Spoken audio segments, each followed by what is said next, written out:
Sweet. So I'm gonna put them on a nice fluffy blanket right here by me so that they can stay warm and snuggled up while I quickly redo their whelping pen and get them back to being cozy and with mama.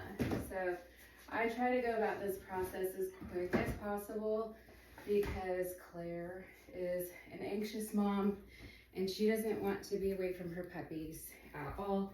Typically, the first 3 days, they don't want to be away from their puppies at all on a typical litter. And we're still in that 3-day mark. So here we are, trying to do a quick but thorough cleaning. And I've got to say that I have learned a few tricks along the way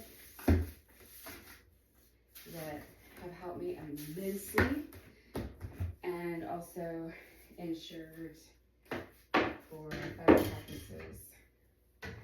And I don't know about you guys, but I'm almost 40 and my hands are sore. So my husband, he thought this weed sprayer or whatever was going to be the perfect fit, and he was right. He is a smart man. He knows me better than anybody and has the coolest solutions. Okay, so I spray this down with diluted kennel salt.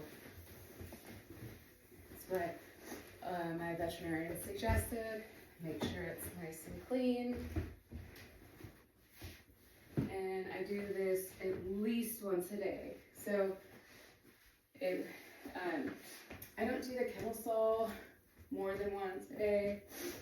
I do the Lysol wipes or Clorox wipes for the other cleaning if it needs it, just because it's quick and easy. I can grab them out of the canister and I don't spend a long time doing it. The other tip is these whelping boxes with the smooth sides are the best.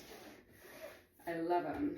I ended up spending way too much money on whelping boxes recently that had the waffle size or like indent, and I was really disappointed, and it was a lot of money. And so I wish I would have gotten this smooth-sided one that's so much easier to clean. But if wishes were fishes. So the other thing is these bottom rails down here, they catch the most sticks. Okay, so another helpful tip, even though we are indoors, I put a heating mat under the whelping pad because that helps to keep them warm from the bottom up. And although puppies cannot hear, they sense heat. They're little sonar type things. I don't know if that's the right word, but they are looking for heat and they want to get warm. And so if they're warm, they will crawl over here to the heating mat, which these little ones that weigh between 5.5 ounces and 6.5 ounces have been spending a ton of time. And then if they get too warm, they oftentimes will crawl away, but that's not always the case. So I like to check on them to make sure that they're not like heavy breathing, you know, laying there with their mouths open. That's a good sign that they might be too warm. And, you know, crying puppies, these are either cold or hungry.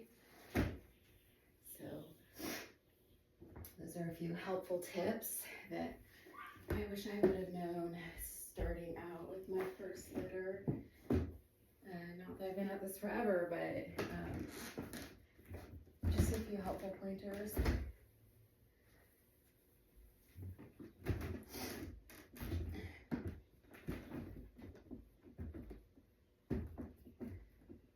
So I always check to make sure that there is a smooth blanket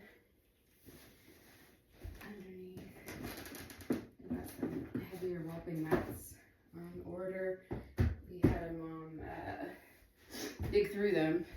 2 of them actually recently, so I'm a little low on stock. So if anybody has any good links for good whelping mats, drop them in the comments because I sure could use them. All right. So lastly, I check my heating pad temperature. We're at 80 degrees. Seems like the go-to for these little guys. And let me just give you a quick peek. This is my little Claire litter. Oh my goodness, aren't these just so wonderful? Look at this one here. I really like the rich copper of these ones. This one, she's a little girl. She's my favorite. I mean, she's just got the really strong coppering, and you can see it on her legs. I love the high contrast. This little guy, he's kind of her copy and paste friend here.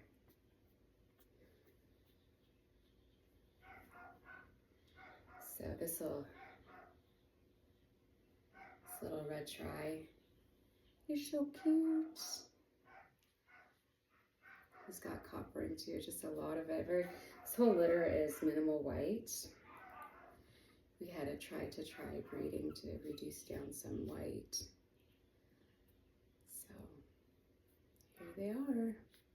Thank you for your time and hanging out, and look forward to checking in soon.